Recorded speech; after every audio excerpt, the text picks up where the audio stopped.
Bwana Yesu asifiwe. Nipungie mkono wako katika jina la Yesu. Punga mkono wako namna hili.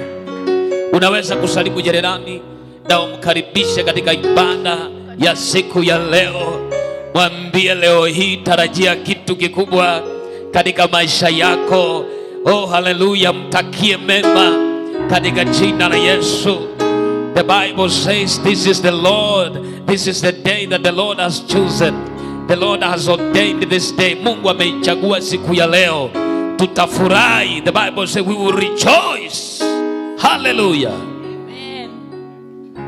Are you ready to rejoice in the Lord? Yes.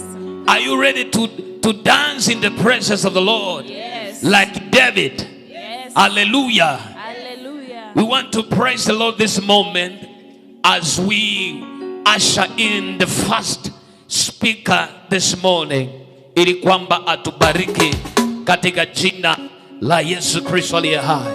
Haleluya. Sasa usiruhusu mtu akutangulie mbele. Wewe uliyekuja, kiti ambacho kiko hapo mbele ndio chako. Amen. Haleluya. Tuende kazi.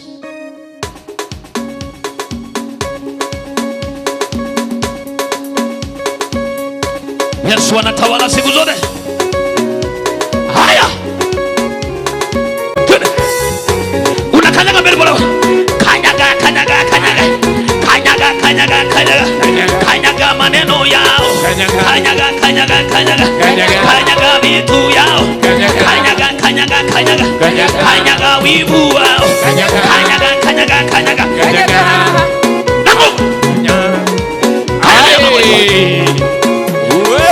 Kanyaga magonjwa yote. Kanyaga wivu wao. Kanyaga mambo yao. Kanyaga. Haribu mitego yao. Haribu.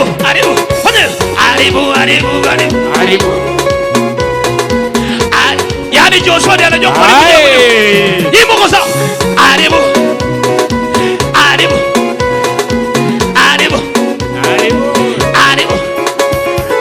Inua Yesu, inua Bwana, inua Yesu, inua Bwana, inua jina lake, inua Bwana Yesu, inua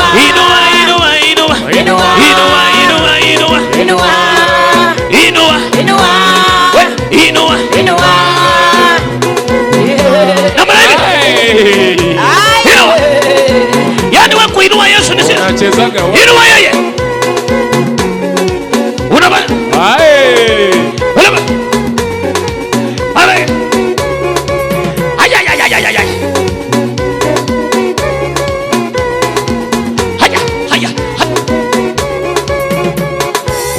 Yesu wa baraka. Iya. Come on. Iya. Wa baraka. Yesu wa baraka. Wa baraka. Shout out. Yesu wa baraka. Wa baraka. Oh, wa baraka.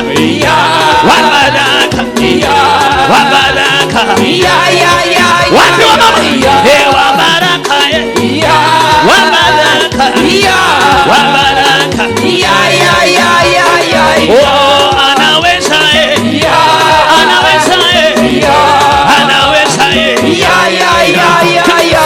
Oh, ainua.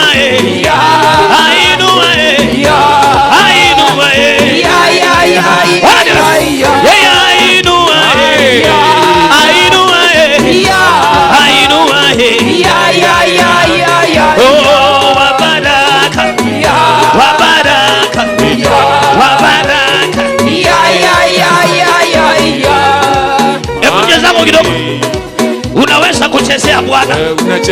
Kuna watu kabla wajaokoka walikuwa wanacheza kwa mabaa, walikuwa wanaenda disco matanga na wanakatika mpaka asubuhi, lakini sasa kwa Bwana ni kama wamefungwa mikamba katika. Haya. Yana tona zafanya kwa mguu. Haya.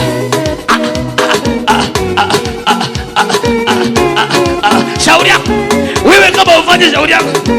Haya, haya, haya, haya, haya, haya, haya. Iya, iya, iya, iya, iya, wewe. Iya, iya, iya, iya, iya, iya, iya.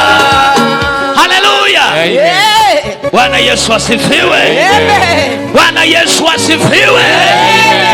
Asifiwe tena. Atukuzwe tena. Hallelujah. Amen. Hallelujah. Amen. Just raise your hand and worship the Lord. Father, thank you. Thank you, Master. It's a very powerful morning, Lord, that I adore your name. I give you praise, oh God, this morning. It's on you, Lord, oh Father, we gather here. Thank you. That we may hear from you, Lord. That, Father, we go down and you, Lord, to be glorified. That our hearts, oh God, let our hearts, oh Father, serve you diligently. And our mind to be transformed and look unto you, God. That this morning, Lord, let it be the day somebody will say, God, it's only you. That God, may you take control. That God, nothing will separate us from you, Lord. And this morning, Father, so we are going to hear your word. Your word is power. Your word is bread of life. Your word is, oh Father, the way, the truth, and the victory. Father, thank you for each one of us. Thank you for this ministry of Kisima, Embakazi. Thank you, Father, for each one of us, oh God. Every child of this house, oh God, I pray. Every mother of this house, oh God, I pray. Every son of this house and the daughters, Lord, I commit them in your hands, oh God, that you may, Father, go with them ahead, oh Father. Shine with them, Lord, oh Father. Open the gates and the doors that have been silent to their life, that they may, Father, find the opportunity when they raise their voice, oh God, to call unto you. Send, oh God, the abundance and the increase in their life. We command every distraction spirit. We command every oppression spirit. We deny in the name of Jesus. It has no authority, Lord. We paralyze every negativity, every powers of the storm in the mighty name of Jesus. And the storm, Lord, oh Father, that wants to make us, oh God, to be delayed in our abundance, in our ministry, Lord. We pray that this morning, every storm of satanic powers, every storm of devil worshippers, every storm of witchcraft, every storm of sorceries, every storm of God that want to make us to come back again in the mighty name of Jesus has no authority, Lord. We speak to it to come to an end. So you, Lord, have mercy on us, oh God. Sometimes, Lord, we have gone astray. Our minds, oh God, have gone astray. Our mouths have spoken negative, Lord. We have been having an unforgiving heart. Our ways, oh Father, not been pleasing you. We pray this morning, Lord, forgive us. We pray the Lord, oh Father, wash us again, oh God. Redeem us, oh God, with the remission of your blood of the Lamb of God on Calvary, Lord. Set us free, Lord. Lord, I need you. I need you, Father.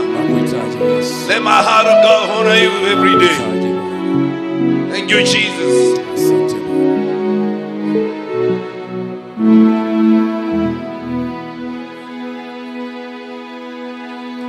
Oh, is power, power, miracle working power in the blood of the Lamb. There is power, power, miracle working power in the precious blood of the Lamb. There is power, power, miracle working power in the blood. Inua mikono yako of the Lord. There is power, power, miracle working power in the precious blood of the Lord. Oh, there is power, Miracle working power in the blood of the Lord. There is power, miracle working power in the precious blood of the Lord. oh, there is healing,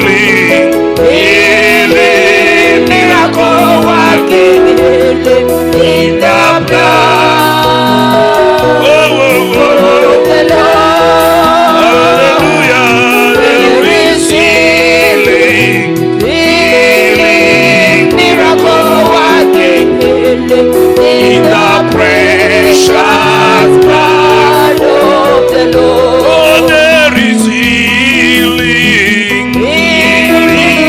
Miracle working in the blood. Inua mikono yako the Lord. There is healing, miracle working healing in the precious.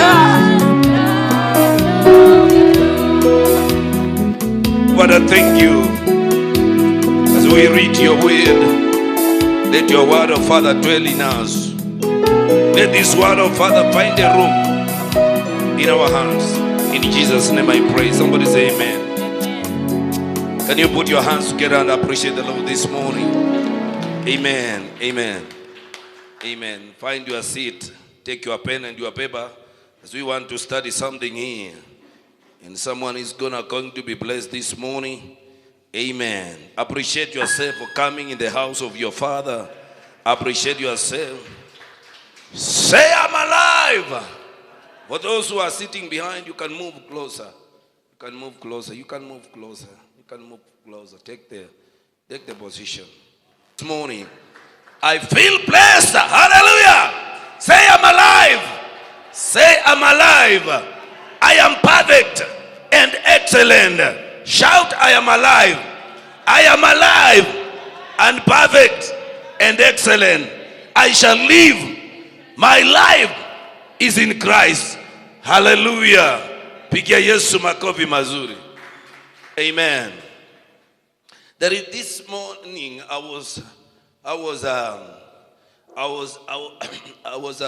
yesterday I was trying to have this, and God was putting me in my, and I was like, there are people that you need them. And when I understand that these people, they are very, very, kuna watu hausiwahi kuwapoteza na kuna watu unawahitaji mimi na wewe. Amen. Kuna watu tu unawahitaji wakwetu around you. If they speak, unaona tu, you just feel okay. If you meet them along your way, things will be just okay. And these people, they might not have anything, but because they have availability, wako karibu tu na wewe. Ukiongea tu na wao unasikia your heart is just blessed. Amen.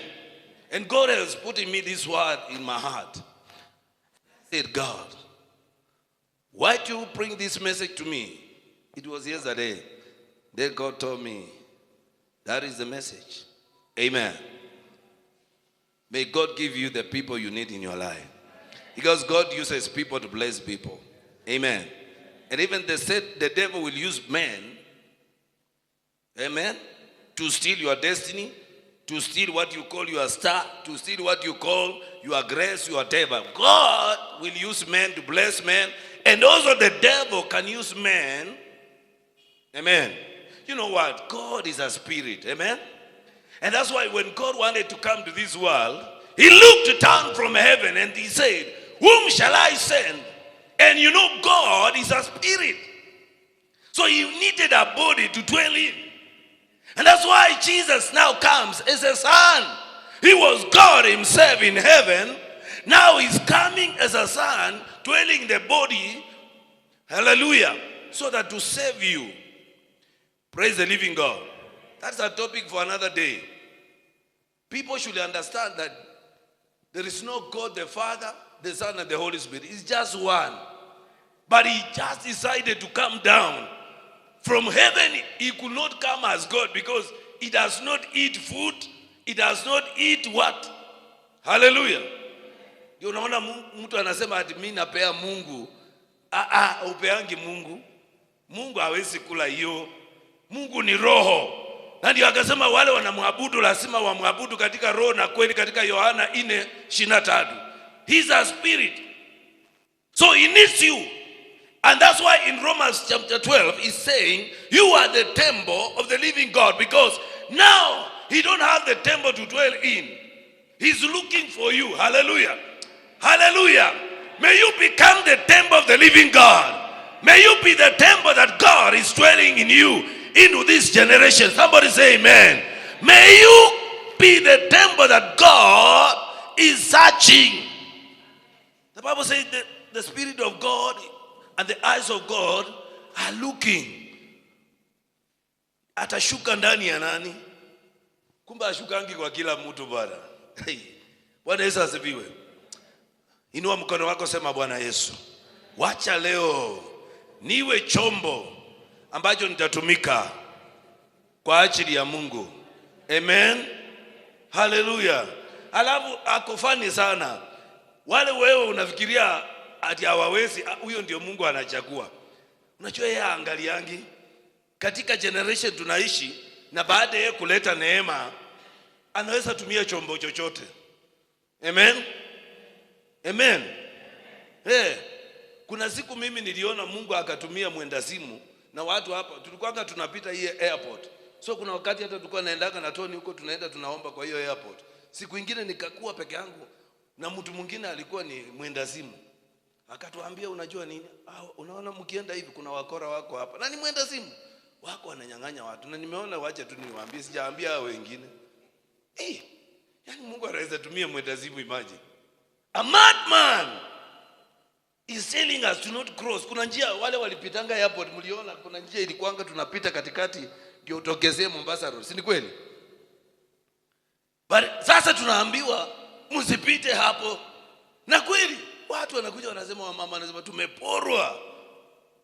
Ulikuwa unaenda unaacha paka viatu. Kesi what?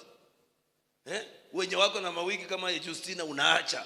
Yani watu walikuwa wanakuja kama wamama vipara tu, kwa sababu yani nikajua Mungu akiwa upande wako. Hallelujah. If God is on your side, hallelujah, even your enemies shall be with peace with you. Hallelujah. I declare any enemy that has been against you, may the Lord make peace with your life in Jesus' name. Hallelujah. Because you cannot tell me you don't have enemies. There are people who are praying against your life. There are people who are praying against your fall. But I pray that this season may it find before the Lord that whatever the enemy is trying to arise with it, may it come down in Jesus' name. Hallelujah. Hallelujah. So this morning I want to have a topic in the book of La Katarabobosa. Amos chapter 3 verse 3. Someone to read for me. Amos. Amen.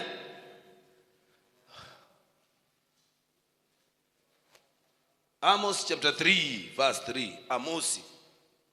Mackenzie, are you there? Yeah. Amos is in the Old Testament. Amos. English version. Amos chapter 3 verse 3. Do two walk together unless they have agreed to do so? Can you go further a little bit? And your version yako is too short. Do two walk together unless they have agreed to. Kuna mahali na kama ya Tony inasemaje? Tony, Pastor Tony, you read yours. Can, yeah. Hii yako haina can, si ndio? Can. Haina. Iko nayo. Can two walk together? Inasemaje? Do two walk together? Yes, unaona. Sasa when you read the Bible, you need to understand the context and the whatever. And that's why sisi wachungaji tunaruhusiwa kusoma kila Biblia. Na kuna Bible ambazo tunatakana tuwaambie zile mnasoma, because zingine zinakuanga zimekuwa deleted. And I'm going to show you some verses of the Bible that they are missing. So don't go and just buy a Bible. You need to come and ask me, Pastor, which type of the Bible that you need to go. Na sasa hiyo ukipata old version of Bible, mtu anauza Biblia samani, ikimbilie sana, ichukua. Toa hata 1,000 mpatie, because you don't know the meaning of that Bible. Hallelujah. Alikuwa amepotea njia.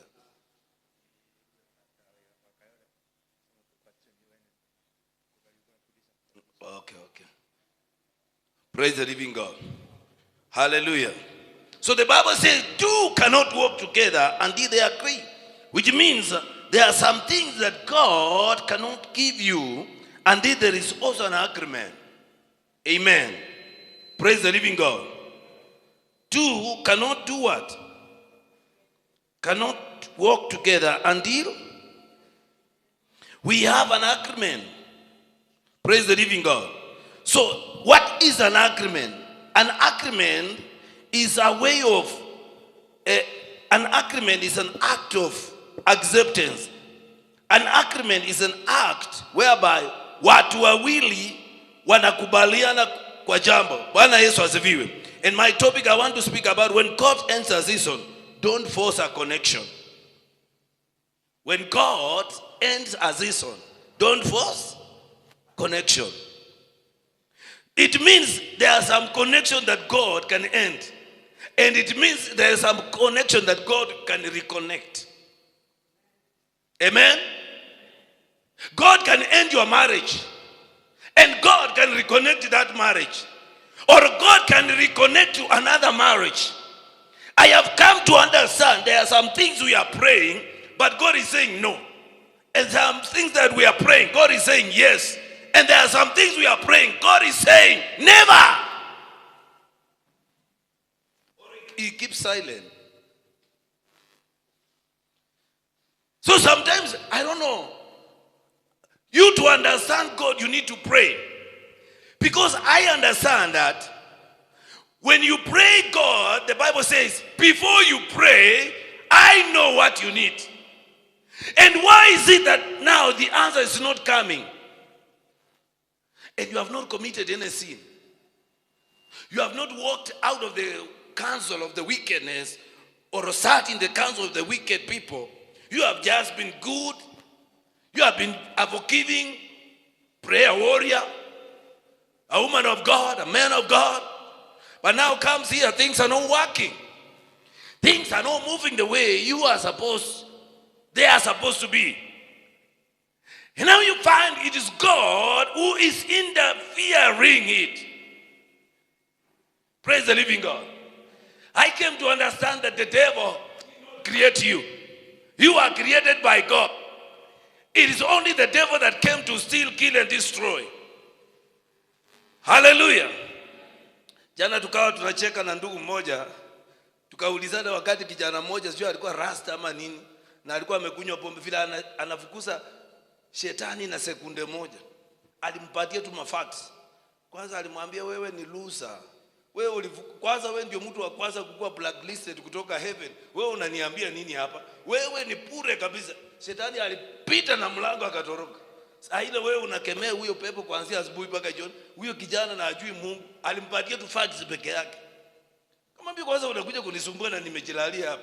Mimi nafikiria kwenda mbinguni, wametutumia Yesu. Wewe ni mtu wa kwanza. You cannot tell me anything. So we understand that through the cross, the devil was defeated 2,000 years ago. Hallelujah.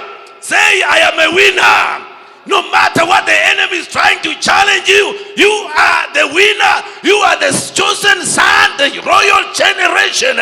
The devil has no authority over your life, over your family, over your business. Hallelujah. Sometimes you need to end the season of the enemy telling you the tactics of your life. When the devil wants to remind you of the past and whatever you have gone through and the pain you have gone through, you need to remind him that he was defeated 2,000 years ago. Hallelujah. Praise the living God. Sometimes you need to be mad on this. When it comes to the things of God, you need to be mad. Kuna maombi ingine inatakana uombe ni kama ina mwelekeo na ni kama hakuna. Paka watu wanashangaa. Huyo kijana alinifanya paka nikakuwa na ujasiri kidogo. Yaani alipatia shetani fat. Akamwambia wewe ni loser. Mtu wa kwanza kuingia katika black book ni wewe na hutawahi ingia huko. Wewe kwanza nimekuambia dakika 2 upotee hapo. The devil left. Hallelujah. Kumbe Yesu wakati alikufa msalabani, he took the keys. And let me tell you, if the devil alikuwa locked down to the bottomless pit, and Jesus came with the key, and the Bible says he told Peter that unto you, Peter, I'm going to build the church, and the gates of hell shall not prevail. Hallelujah. You are the one that you are given the gate, the keys of the gate. You know, the door cannot be opened by 2 people. It must be handled by 1 person to hold the key. It's only when you don't have the right key you cannot open the door. Is that true? How can you use a motorcycle key to open a Mercedes Benz? Will it work? And that's now where the problem is. Until we end and understand who is holding our keys and follow the right prescription. When you are having a medical issue and the doctor has prescribed a condition for you and has given you the medical, if you don't follow it in a good way, itakuwa poisonous. It can become harmful to you again. Praise the living God. So there are some things that we need to agree. Walk in agreement with your Father. Walk in agreement with your God. Make things right with your Father. If there is a place of forgiveness, do it. And you need to do it as quickly as possible. If you want the blessing of God to reign over your life, if you want the doors to open, if you want to carry the right key, there are some things you need to end it before it's too late.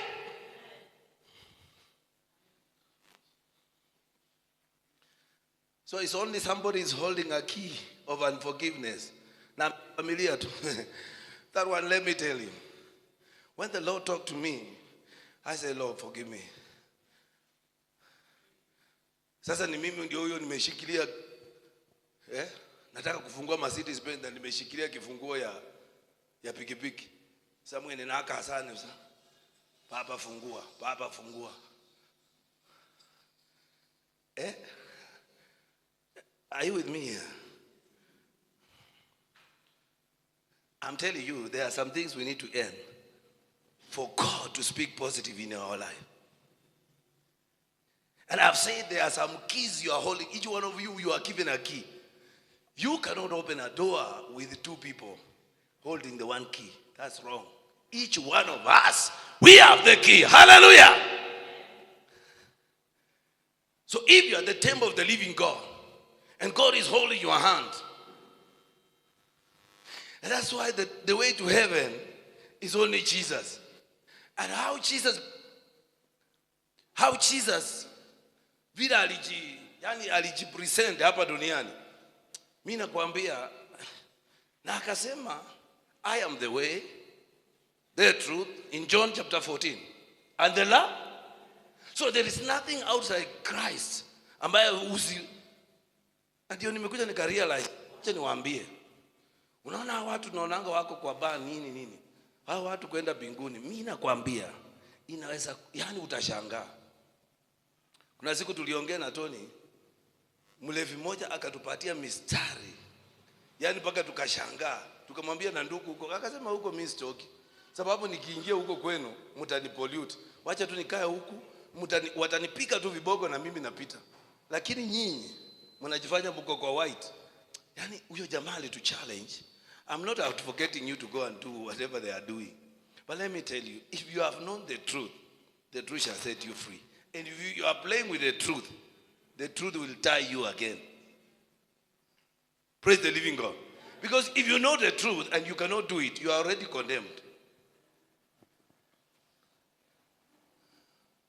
Hallelujah. So there are some things God wants you to end, and there are some things God wants you to start. Hallelujah. Number one, let's see this. Praise the living God. I'm talking about God. Talking about God and season, and don't force a connection. Praise the living God. Can two to work together until they agree? Some people enter into your life as a blessing, a helper, a divine assignment, or a temporary companion for a specific season. Hello? People can come into your life, whether a friend, whether a relative, for a certain season. A companion can have in a season. You can meet somebody a season. A season is something that, let me say, a season of like, because when the prophets were prophesying, we say, Banamo mwakani, majira kama haya, which means a season is like a year. So kuna watu wa masafa marefu katika maisha yako, na kuna watu wa masafa mafupi. Na hata hawa wa masafa marefu mnaweza achana, lakini Mungu atawakutanisha tena. Unaona tu yenyewe inakuja automatic bila wewe kungangana. Let me tell you, kama Mungu alipanga utapata gari, let me tell you, hata pasipo Masinde kuprofesai, pokea magari, pokea manyumba, ni kuwekelea mafuta na ni mwa. No! I am supposed not to do that. It is God who has a plan for you. He said in Jeremiah 29:11, I have a good plans for you and a good thought for your life. Whatever God planned in your life shall come to be accomplished. Because he says in Jeremiah chapter 1 verse 12, I am God that follows my word to do what? To fulfill.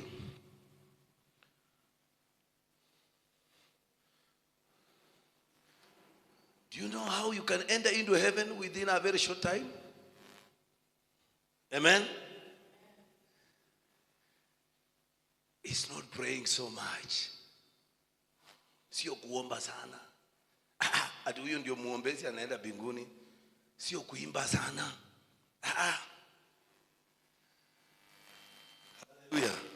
Matthew 24 verse 24 inasema nini? Sio kuhubiri sana na kelele kama huyu Masinde. Wewe inatakana kwanza usihubiri kama mimi. Wewe fundisha tu pole pole. Kama jana tusema tu sauti ni kama inatoka, ni kama hausikii, pole pole tu.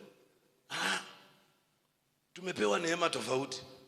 Kwa tumpole kama Mama Wise, hata ananga maneno, anachekanga tu.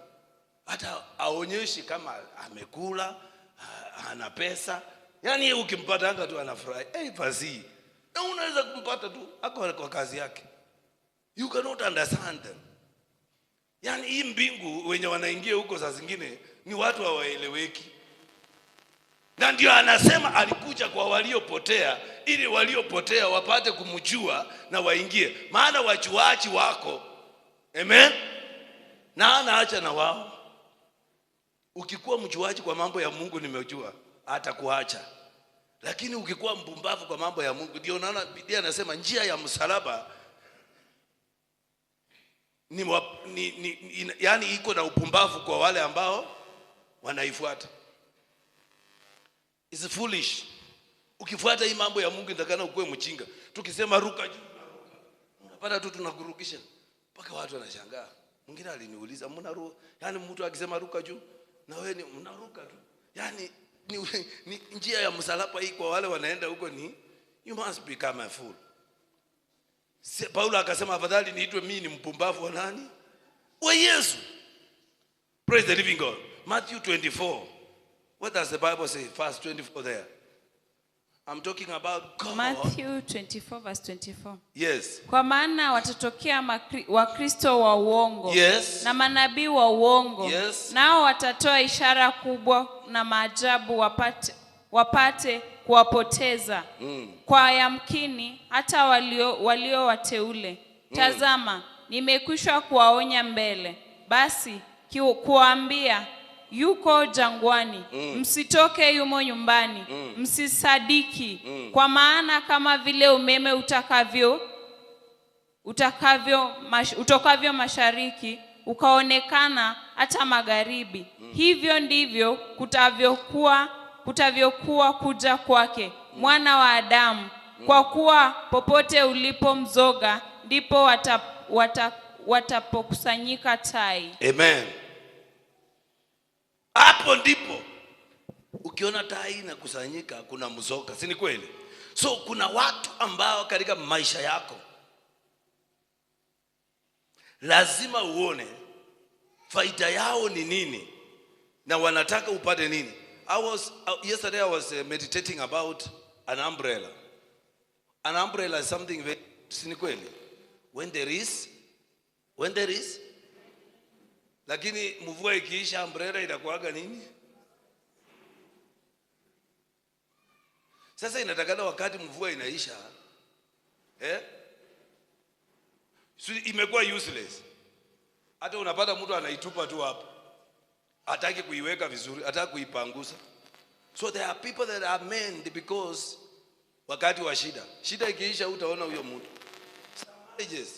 Someone, kuna juzi mwingine akaniambia mimi naacha huyu mwanaume juu sasa kazi imeisha. Nikamwambia na wewe si umepata kibaraka? Akaniambia mimi nilishe mwanaume. Basi nikamwambia muache haraka apate mwingine. Na kama nilisema vibaya mnisamee. Nowadays I don't know how to speak, but may God forgive me. Nilimwambia muache haraka apate mwingine because utamwesti miaka. There are some things that it is seasonal. It must come to the end so that God can open another door. Hallelujah. Whatever is holding you, Ramson, I disconnect it in Jesus' name. Hey! Say, my Father, whatever is holding me hostage, every spirit of slavery in my work, in my business, in my marriage, hallelujah, I disconnect in Jesus' name.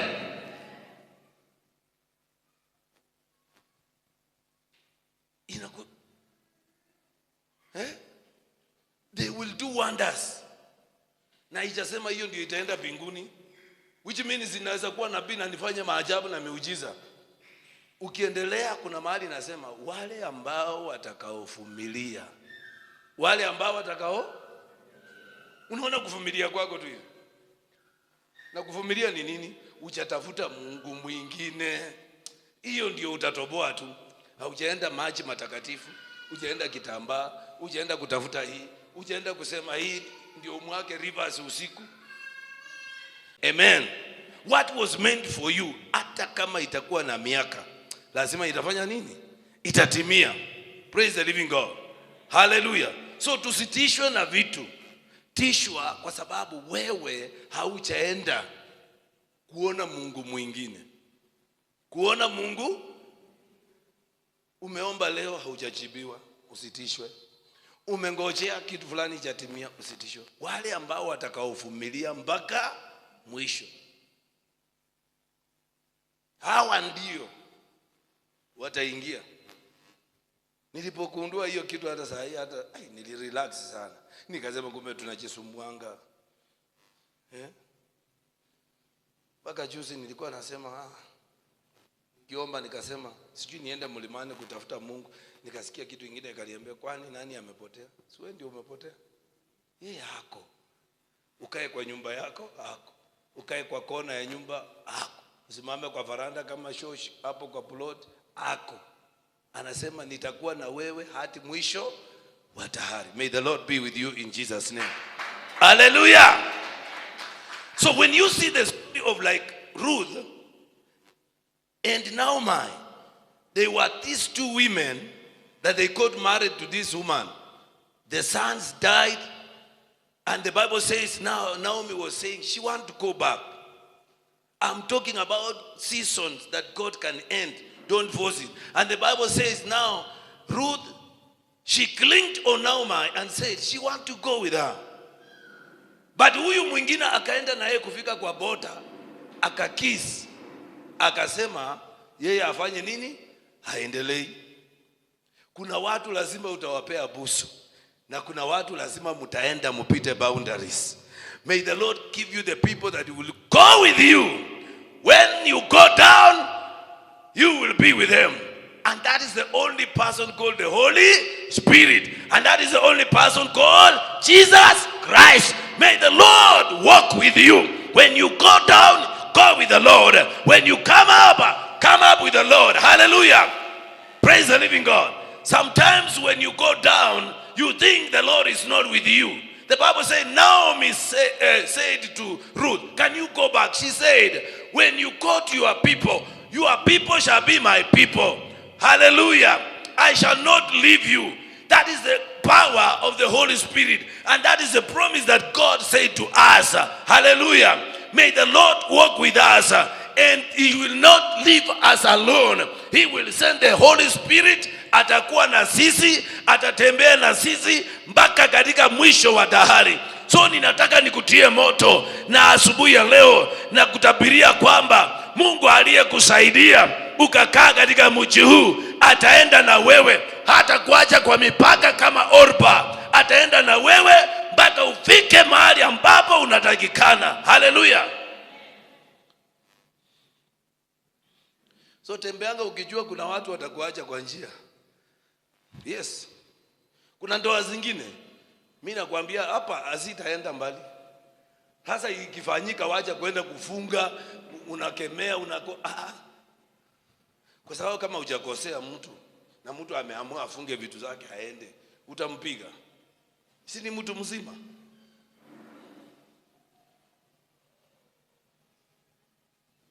Ama mtu mwenyewe akiamua kumisbehave, utafanya nini?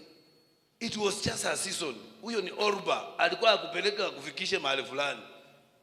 Waisraeli walipoondoka Misri, Bible inasema waliondoka even na Wamisri wengine. Na hao ndio walifanya watu wakazunguka kwa changwa, wanaenda wanazunguka. Amen. Sasa kuanzia leo ujue mbingu si ya kila mtu. Kuna watu wa kusindikisha watu. Na ndio nakuombea usiwe mtu wa kusindikisha mtu katika mambo ya kiungu. That's why ikifika mambo ya kanisa, usiwahi ambia mtu atakwambia tunachelewa kanisani. Wewe ni nani? Wewe hujui? Unaambiwaje ati unachelewa kanisani? Basi wewe hujui hiyo safari.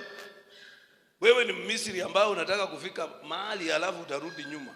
Bwana Yesu asifiwe. Hallelujah. May the Lord give you the right people like Ruth, that they will go with you and break the borders and reach Jerusalem and reach to the destiny in the name of Jesus. May the Lord give you the right men, the right women in your life, that when you walk with them, you will reach your destiny. Hallelujah. Ambia jirani, I will reach my destiny. Yeah. Kama mbaya. Hallelujah. Bwana Yesu asifiwe. God removes people before they become a distraction. Amen. There are people that God can see your future. Then God will disconnect you with those people. They are friends when you lose them. Don't cry.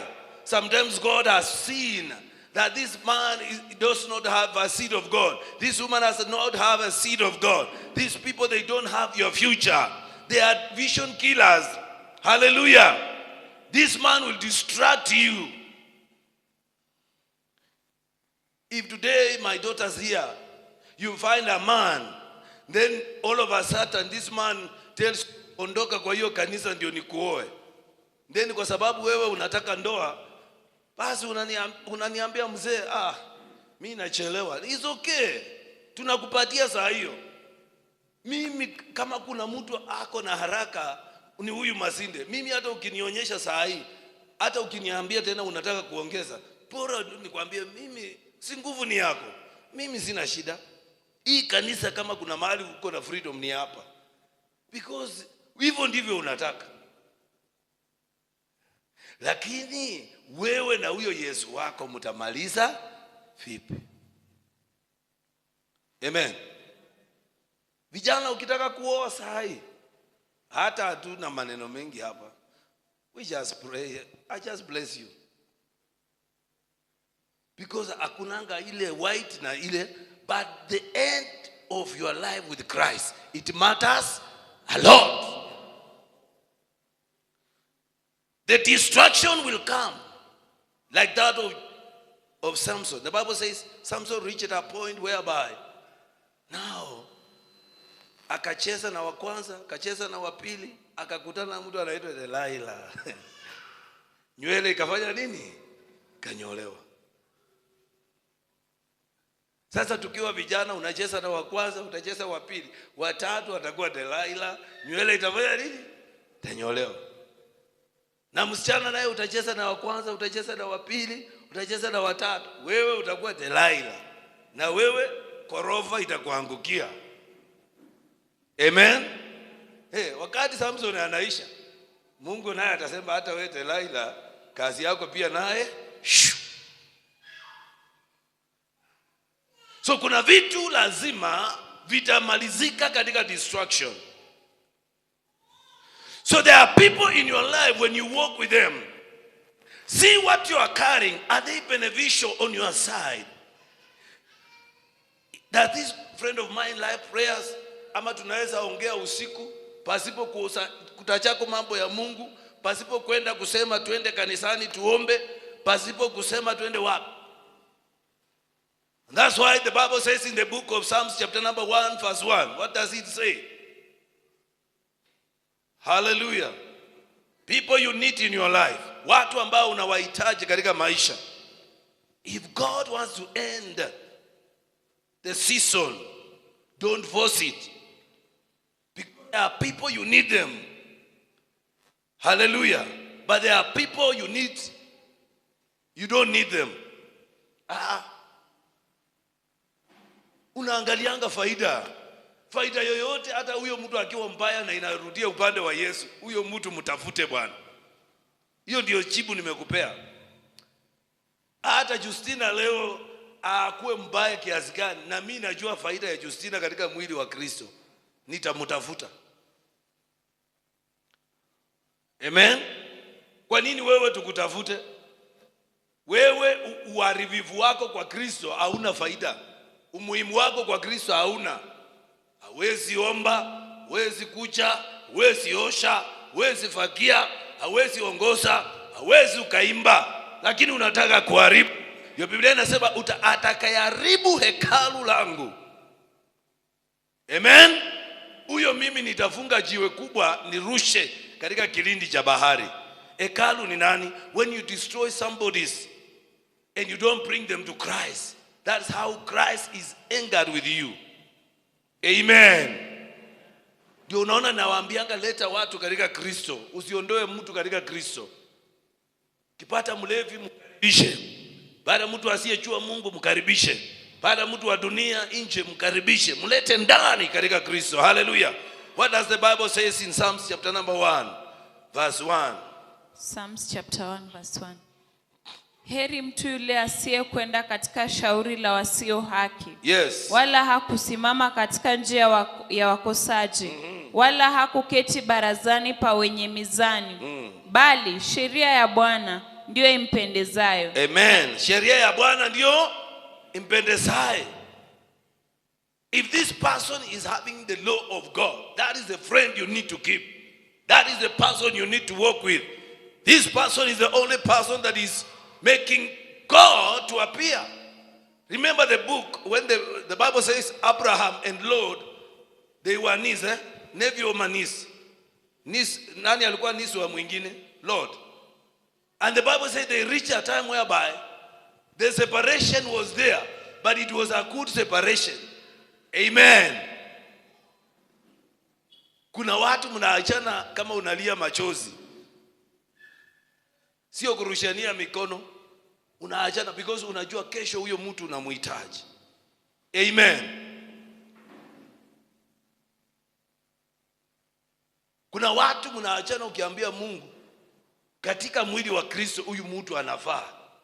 Huyu mtu namhitaji, as long as whatever this person is fit to the body of Christ. Shida yetu tunaonanga the other opposite. Akiwa na makosa tunasema this person, I don't need that person. Mimi kuna watu tulipoachana mpaka saa hii naambianga Mungu kwa uso kwa sababu ya mwili wa Kristo. Faida yenye alifanya. hakukwasa mtu, na kama alienda tu akakunywa pombe yake ni hiyo tu. Na tumeambiwa hapa Kristo ati mwenye haki anaweza fanya nini? Mithali 24:16 inasemaje? Mithali 24:16 inasemaje? Mwenye haki, Mithali 16 ama 20 inasema mwenye haki ataanguka mara ngapi? Alafu atafanya nini? Kuna watu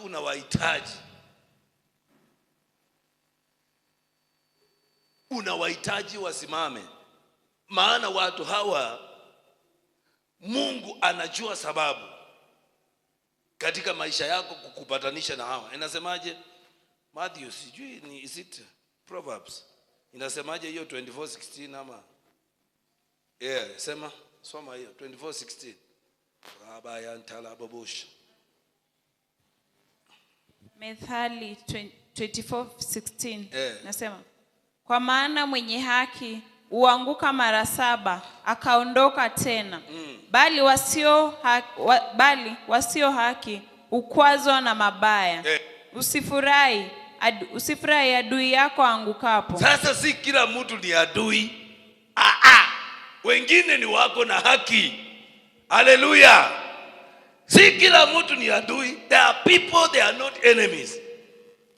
It's just a separation. They are not enemies. So you need them. God is still using them. God wants to carry you. Walk with them. Speak to them in a good way. If they are still in Christ and they are talking good, those are your brothers and sisters. The only dangerous person is the person who wants to kill what is in you. Somebody who wants to see that you are progressing, anaenda mbele yako. The chaos spirit. Amen. Chaos spirit, someone ambaye akijua kwamba faida iko inakujia hapa. Amen. Anaenda anaharibu. Huyo ndio mtu inatakana uepukane na yeye. Mtu ambaye anakuwa roadblock, anakaa council akipiga hesabu, nitazungumza neno gani baya ndio huyu chairman akataliwe, asipate kibali, ndio maono yake yasitimie. That is the person you need to be very careful with. Hallelujah. Ndio kaona ikasema the counsel of the wicked.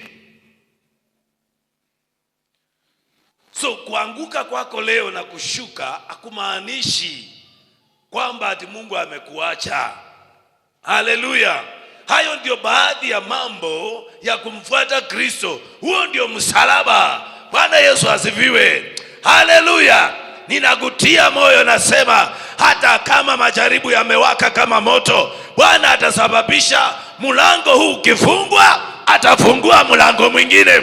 Wakati majaribu yakija kama karika ya mto, Bwana atakuinua juu. Wakati itawaka kama moto, atasababishia upite ndani. Hajasema upite nje, hajasema utoroke.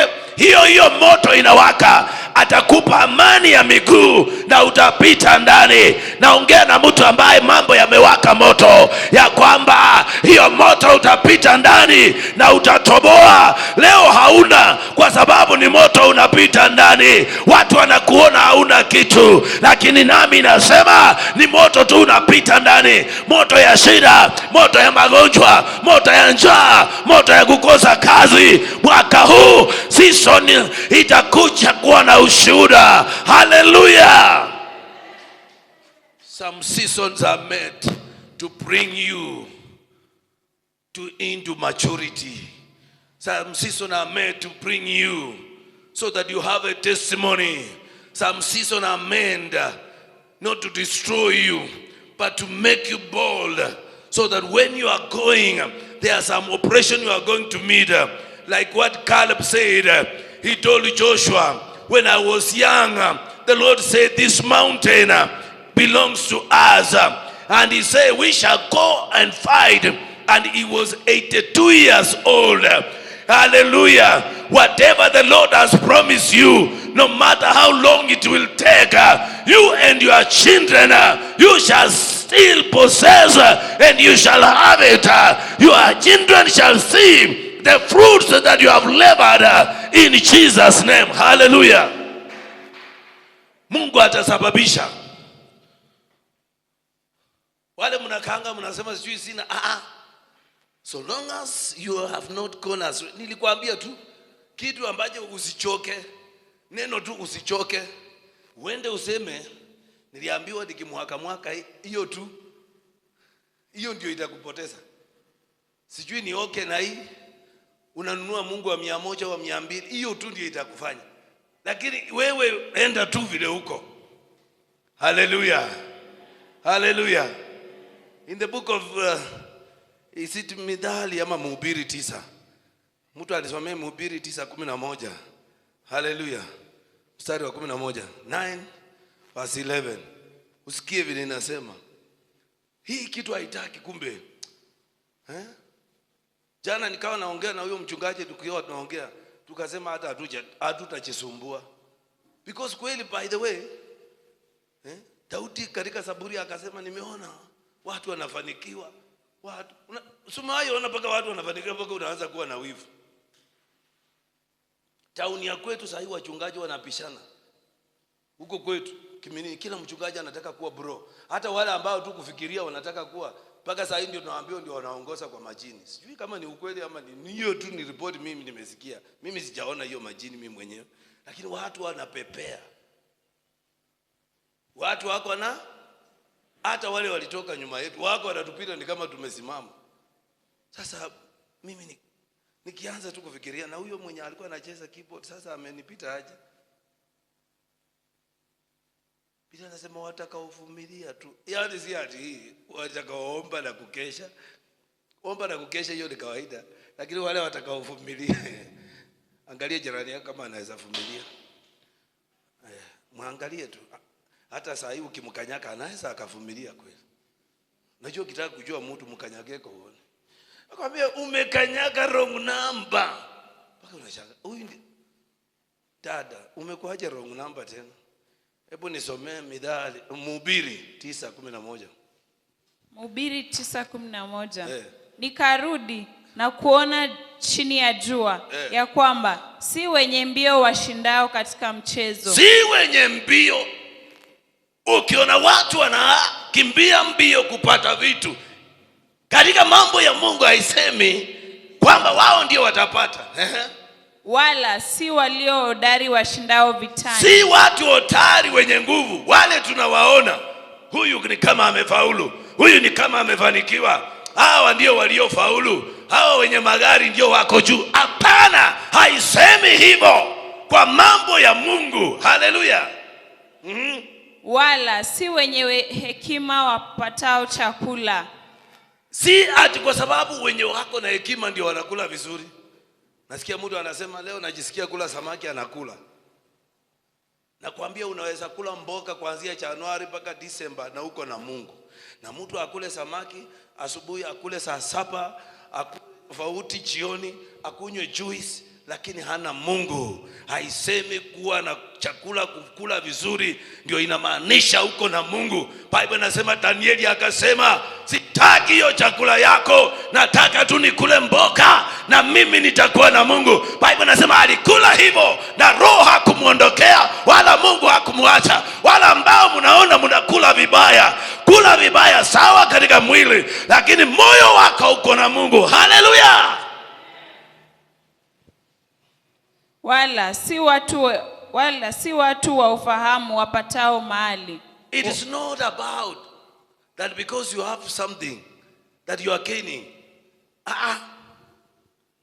Not everybody that is having things watajua kutafuta.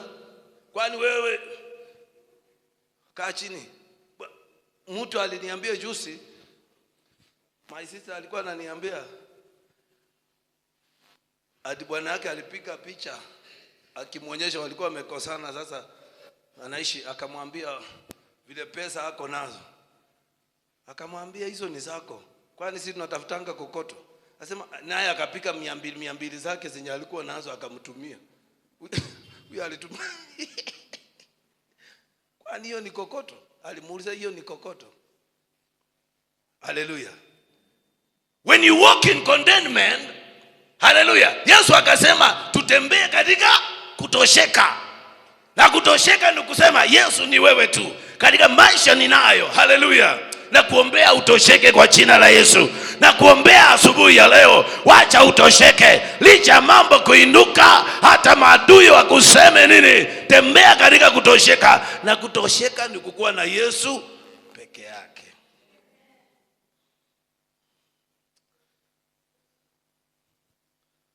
Sasa sio miujiza. Hata watu kupona. Mimi ni kuombea tu. Kumbe hata hiyo uponyaji ni Yesu ndiye anatakana afanye. The moment nitakayosema mimi niko na kitu naweza ombea mtu, kumbe sasa Mungu anaondokanga shwa. Ukiona mtu anasema mafuta yangu iko juu kuliko wengine, mimi nakwambia ondoka pale kabla mambo ijaharibika. Ati mimi naona kuliko mwingine, ondokea huyo mtu haraka sana, kwa sababu uko katika distraction. Bwana Yesu asifiwe. Toroka huyo mtu maramo.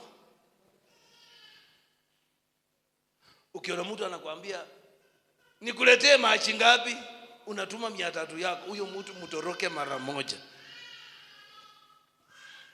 Sababu hivyo ndivyo unataka kuacha Yesu wako.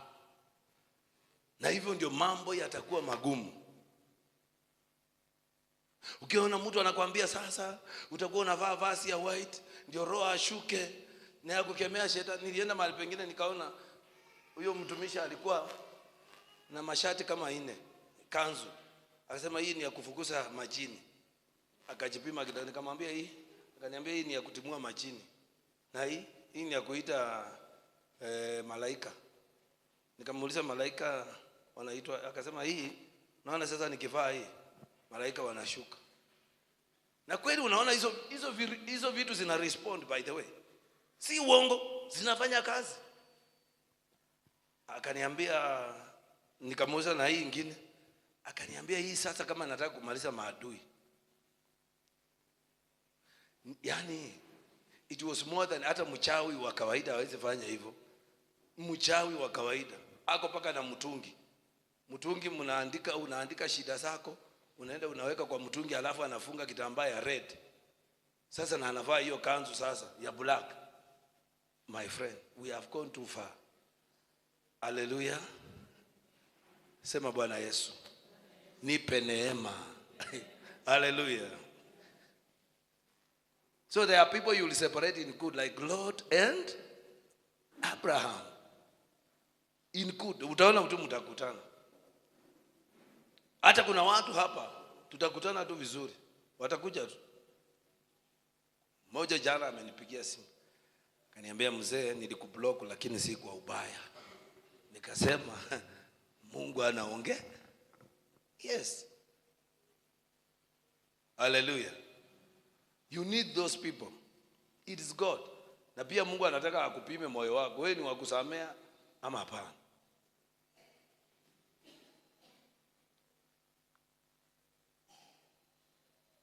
Akuinue na akupe watu wazuri kwa maisha.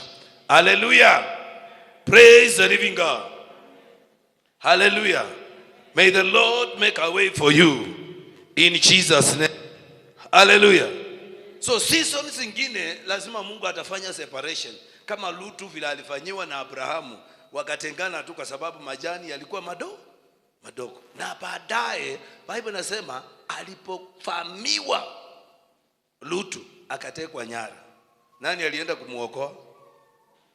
Abrahamu. Kuna watu wakiwa na pesa na si wajoi, waombe wapate. Amen. Sababu watu hawa watatuokolea bana. Bila unalipa kanisa hivi, mimi nakuombeaga Justina usiku na mchana, watoto wajae kwa hiyo nyumba yako, wakuwe wengi. Vile unakujanga asubuhi na mapema hivi na kuombea usiku na mchana. Kuna watu sitaki, naomba nikikonga jana nilikuwa natafuta kazi town. Sababu nataka watoto wangu wapate nini? Kazi. Na watapata. Na hiyo ndio kuitwa nani? Baba. Amen. Sababu unataka uende kwa baba mgani? I'm your father. I'm your father. Hiyo shoshi roho yenye uko nayo utafutia watu kazi. Si kila mtu anaweza fanya hivyo. Roho yenye mko nayo mnatafutia watu, sio. Na hiyo mmekunywa roho ya baba yenu. Bwana Yesu asifiwe. Si Mungu awainue kwa jina la Yesu. Say, my father, connect me. From today, I will never lack. My life be promoted and be protected by you, Lord. In Jesus' name. Amen. Hallelujah. Let me add something here before we come to the end of this topic. And one of these days, I shall continue again. Amen.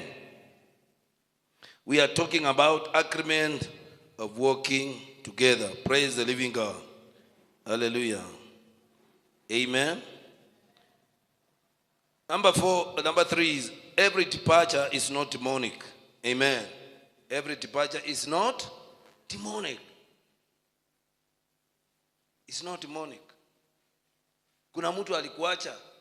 If you are in marriage and then somebody and decide kukuacha, it's not demonic. It is something that God is trying to make you to understand some things. And let me tell you, a season whereby God can intervene in your life, it's very risky. Watu wajue kuanzia leo. Vile unapenda Mungu sana, ndio adui pia anakuwa anakuchukia sana. When you try to do the things that are right before God, you will find operations of the enemy. And sometimes unafikiria adui anakujanga wapi? Adui atatafuta karibu na wewe. Hello? Mwanzo tulisema nini? Mungu ni roho na pia shetani ni nani? Sasa wakitaka kufanya kazi wanatafutanga nani? Nani yako na mwili? Si mimi na wewe. Unakumbuka shetani, Peter anaitwa na Yesu anamwambia, ewe shetani, toka mbele. Si ati Peter alikuwa shetani, chenye kilikuwa kimemuingia. Hata mimi nikiwa mchungaji, shetani anaweza kuniingia. That's why usiku wa manane huwa ninaomba, ninaambia Mungu. Hata kuna watu nikikaa usiku nikianza kuomba, nasikia huyu mtu amekuwa wounded. Unasikia ninaanza kumuongelesha. Roho ananiambia hapana, that person is not okay. She has been wounded. She needs healing. Huyu mtu kwa sababu gani? Shetani anajua faida ya huyo mtu katuma. Sasa usiku nikilala ninaanza kusumbukana. Ninasumbukana, nasema Mungu nisaidie. Huyu mtu nikilala hivi ninaanza kuwaona. Ndio unaona ukifanya kazi tu ya Mungu hapa vizuri. Usiku mimi nikilala, si mimi ndio pastor wako. Hello? Unless uko na baba wawili. Na mimi nashangaa. Mtoto anakuanga na baba wawili. Mtoto anakuanga na baba wawili. Ama nyinyi ndio mnatanga sisi. Mniambie. Unaweza kuwa na boyfriend watatu na wakuwe baba ya mtoto wako. Hello? Ati yes. Unaona vile majibu inakuja.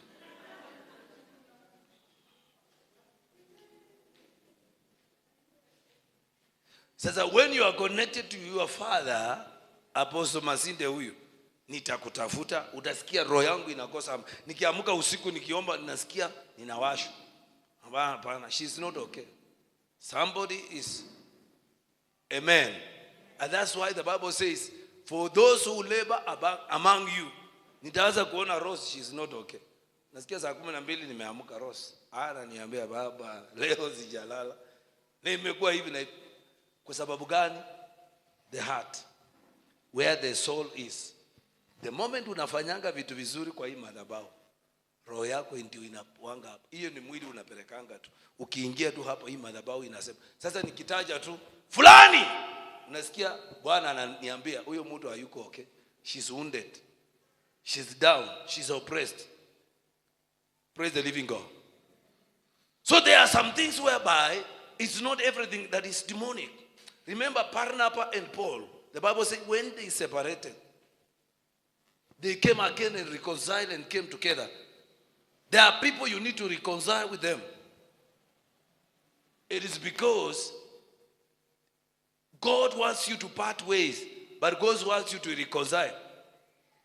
There are some relationships, they need reconciliation. There are some friends, they need reconciliation. So not everything is demonic. Sometimes it makes you to know and to grow better, to be a person. Maturity inakujia hapo. Alafu pia Mungu akitaka kukuelevate kwa another level, lazima kuwe tested. Lazima kuwe. Mimi nauliza, nani aliendanga tu kutoka standard 1, standard 2, standard 3, standard 4 bila kufanya mtihani? Mimi nakumbuka niliruka from standard 3 nikapelekwa 5, and I think that's why sikumaliza masomo vizuri. Wale walimu walinikosea sana because I was supposed kufanya mtihani kila darasa. Na ndio sababu mambo yangu ya shule ikabika, nikaamua sasa hata nikaenda shortcut, nikaenda River Road kutafuta ma degree na ma diploma. Sababu wale ninawaombea mtihani zenu msifanye zote kwa jina la Yesu. Inua mkono sema, Bwana Yesu, nipe neema kwa kila darasa ya mtihani utaniletea, nitamaliza yote. Hata kama ni moto, niko tayari kupita. Hata kama ni maji, niko tayari kupita. Hata kama ni mvua, niko tayari kuvumilia. Bwana nipe neema. Haleluya! Jipigie makofi kwa mitihani zako zote.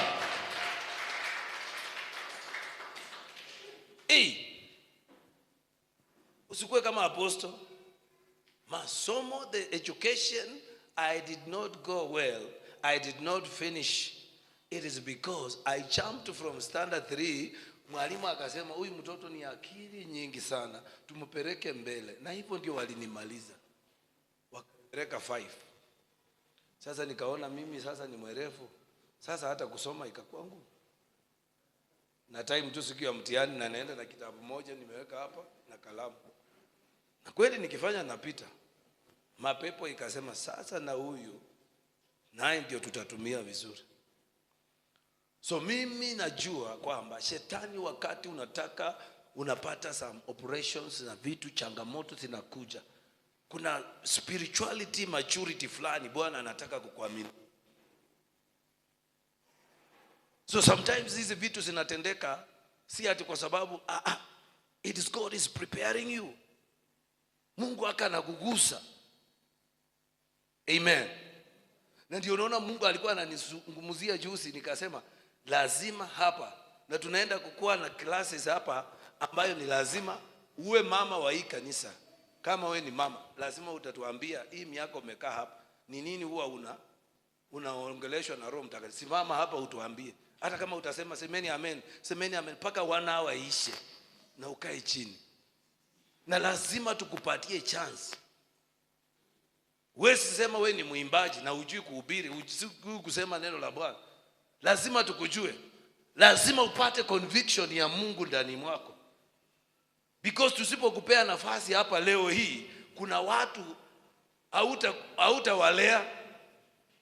Even in your lifetime hautawalea. How will you tell somebody ambaye amekosana, mtoto wako akija akwambie nimekosana na bwana yake? Na umwambia hata wanaume, hata usiona mimi yangu ni mbaya, wewe achana. How will you tell that person?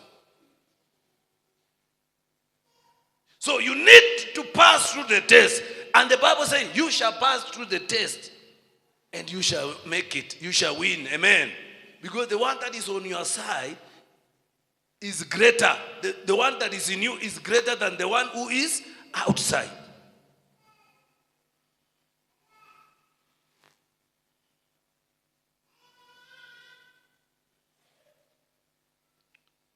And let me tell you, when you follow Christ, don't think that things are going to be easy on your side. Mitihani zitakuwa changamoto usiku na mchana.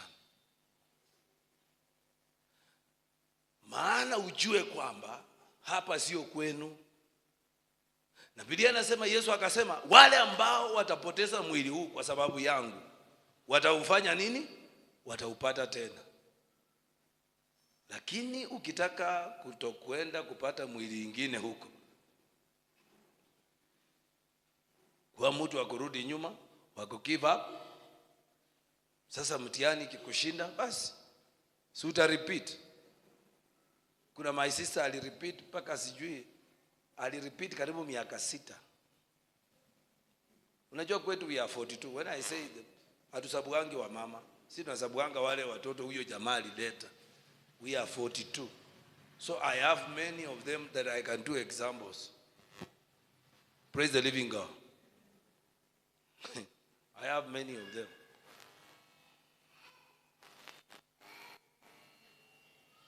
So ukitakaposhinda kitu fulani, that is already you have been elevated to another level. And let me tell you, the devil is not far. Kwani Petro akitembea na Yesu alimwambia shetani toka? Si walikuwa naye? Nesa tu amuka na something comes up, it can bring you down immediately. But if you don't know this is the table, would I give up immediately? Ndio unajua hii umbrella ni ya maana ama hapana. So separation in life, sometimes things can come, but it will only take you to know that what you are doing is not yours. That's why the Bible says in the book of 1 Samuel chapter number 30, when Samuel, the Bible says David alikuwa ameenda vita. Amen. When you come to church, it's a war you have been declaring with the enemy. Spiritual warfare. Things will just come automatic. Tumepita hapa saa hii. My son Joshua akaniambia, tadiona. Jamaa amekanyakwa na lori, matumbo yote iko nje. Hapo Caribbean. Opposite kina chairman mnafanya kazi. Hapo. Cha. This man was crossing. Maybe alikuwa anakimbia kazi. Maybe it was a father to son. Yani watu wamejaa. Gari yenye imempiga yani ukiangalia gari ni kubwa kabisa. Ilimpiga the other side, ikamrusha huko. And ask yourself, you travel every day and the Lord has been so gracious to you. And now the enemy is coming to tell you that now, look at this. So there are some things you need to just overlook because the Lord has been so gracious to you. The Lord has been taking care of you. This man maybe is just innocent. He has done nothing. He was just going out to look for his family, what he can get to eat.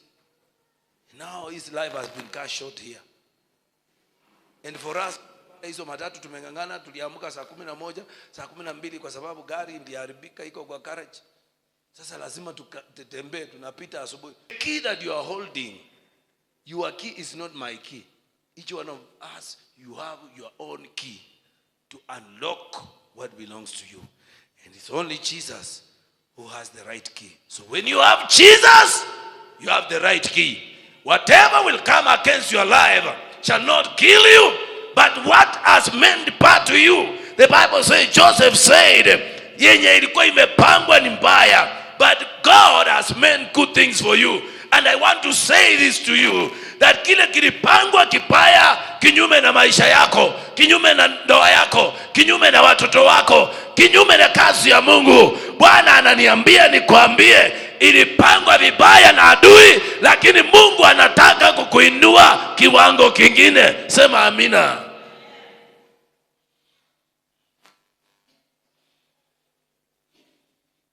If you know that, you shall have peace with your God. Hallelujah. Ndio Biblia inasema msihangaikie ya kesho. Tomorrow belongs to God. I say tomorrow belongs to God.